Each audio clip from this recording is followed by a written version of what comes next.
El cine italiano pronto supo hacerse notar con sus producciones nacionales gracias a diferentes estudios como Ambrosio o Italian Films. La añoranza de las viejas glorias imperiales fue lo que determinó la orientación de este cine ambientado en la antigua Roma y protagonizado por seres mitológicos que ya a principios del siglo XX contaba con grandes títulos como Jerusalén libertado, Espartaco y Los últimos días de Pompeya. En 1912 el filme Quo Vadis fue considerada la primera superproducción a nivel mundial, y además otros títulos como La Cabiria introdujeron técnicas novedosas e interesantes en el cine de este país.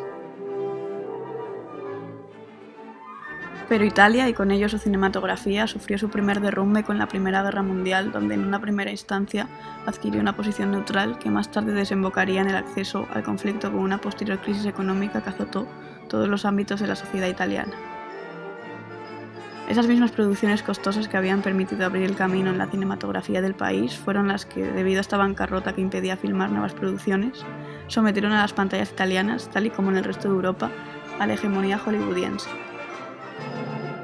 Los tiempos de posguerra quedaron marcados por una gran tensión social donde se formaron grupos de protesta contra el sistema, entre ellos el grupo fascista de Benito Mussolini, que a partir de 1922 sumó al país en un régimen totalitario.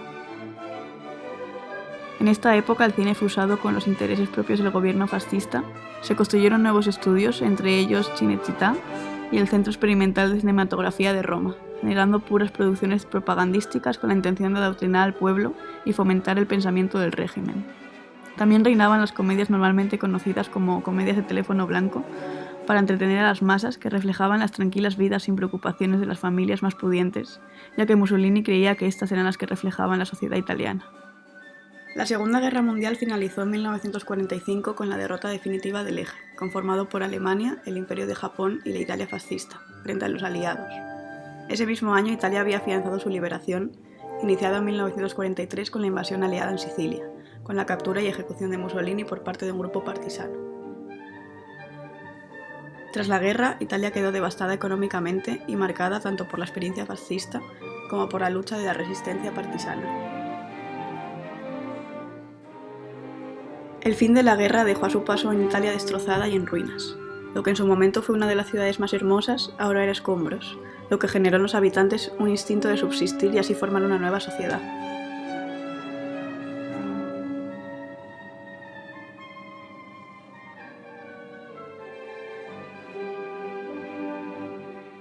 En el cine, las comedias de teléfono blanco quedaron en el olvido, ya que no reflejaban la situación actual que atravesaba Italia, por lo que surgió un cine más consciente de su realidad, con la intención de narrar las historias de la clase obrera. Así surgen directores emblemáticos como Luchino Visconti, con su película La Tierra Trema, Rossellini y su película Paisà, y Vittorio De Sica con su película Ladrón de bicicletas. ¿El puesto? Fijador de carteles. Debes presentarte al centro profesional. Ladrón de bicicletas, del año 1948, una de las obras que De Sica realizó en conjunto con el guionista y teórico del neorrealismo César Sabatini, narra la historia de Antonio Ricci, un padre de familia desempleado durante la crisis.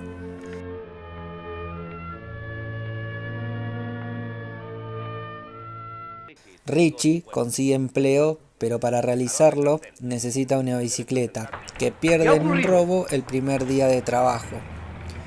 El film lo sigue en su inalcanzable búsqueda del ladrón y muestra cómo la experiencia lo transforma, llevándolo más allá de sus propios límites morales. ¡Suba! ¡Sígalo! ¡Corra! La película pertenece a su vez a la vertiente denominada ala idealista del neorrealismo, de la cual De Sica es un exponente fundamental, al igual que Rossellini. Se caracteriza por tomar al cine como espejo, una herramienta para transponer las singularidades de aquella sociedad atravesada por la guerra y la incertidumbre, donde la esencia misma de la humanidad es inestable. Busca dar testimonio opuesto al ala marxista que se propone alcanzar una crítica histórico-política.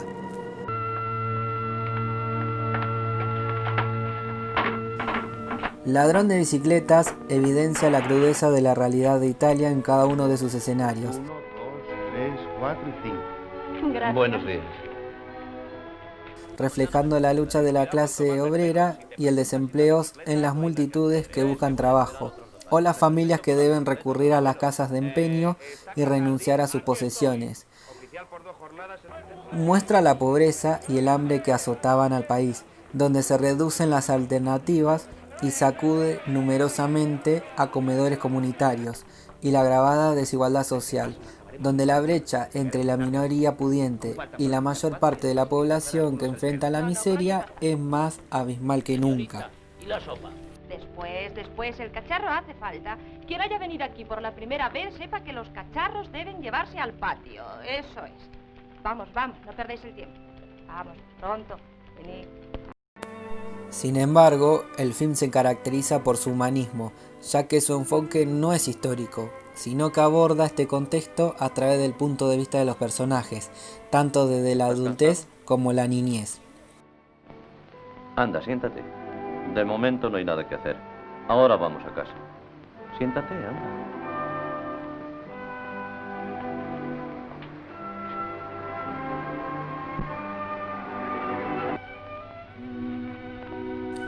Se enfoca en los ámbitos de lo cotidiano e íntimo, otorgando relevancia a las consecuencias de aquellos factores en las vidas individuales.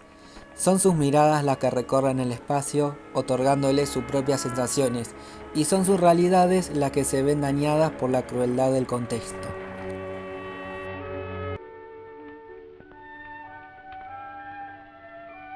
De esta forma podemos afirmar que los personajes principales cumplen, a su vez, una función de espejo.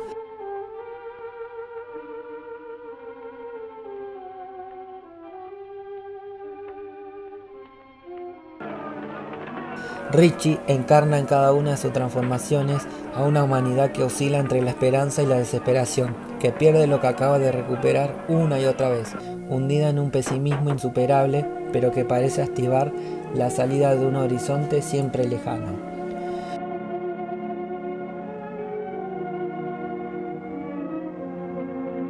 La matrícula y los detalles. Comprenderá que... Refleja su soledad ante un entorno insensible, su lucha ante una hostilidad feroz por parte de tanto de las instituciones como de quienes parecen situaciones similares a la suya, y el efecto que produjo el horror de la guerra en la moral, cuyos límites se desdibujan. ¡Corre! Aún estás aquí. Muévete, ve a la comisaría. Yo vivo aquí, no tengo por qué esconderme. No, tú no te escapas. No soy un memo, ¿sabes? De modo que tú no te escapas. Acaba ya, no me toques, si nunca te he visto. Quitármelo de delante. Quitármelo de delante, que se vaya. Quitármelo de delante, quitármelo de que se vaya. Quitármelo de delante. El protagonista cruza las fronteras de su paciencia. Bisogna che la pianti, sai, se no te può vedere il diavolo con canina. Mira, Se lo lascia vedere. vamos, andando, déjate de cuentos. Déjame en paz, no tengo que ir a ninguna parte, ¿comprendes? Ahora verás si vienes. He dicho que no. Vamos, andando. Bueno, déjame en paz. Vamos. Reacciona a la violencia que padece con su brusquedad. ¿Quieres callar de una vez?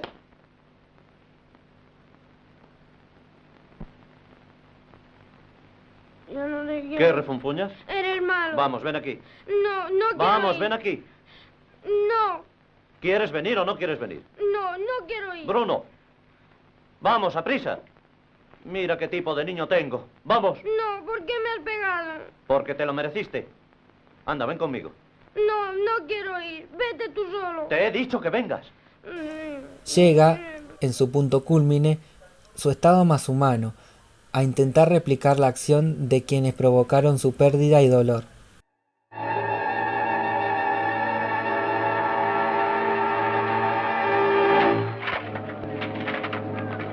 ¡Ladrón! ¡Cogedle! ¡Cogedle! ¡Ladrón!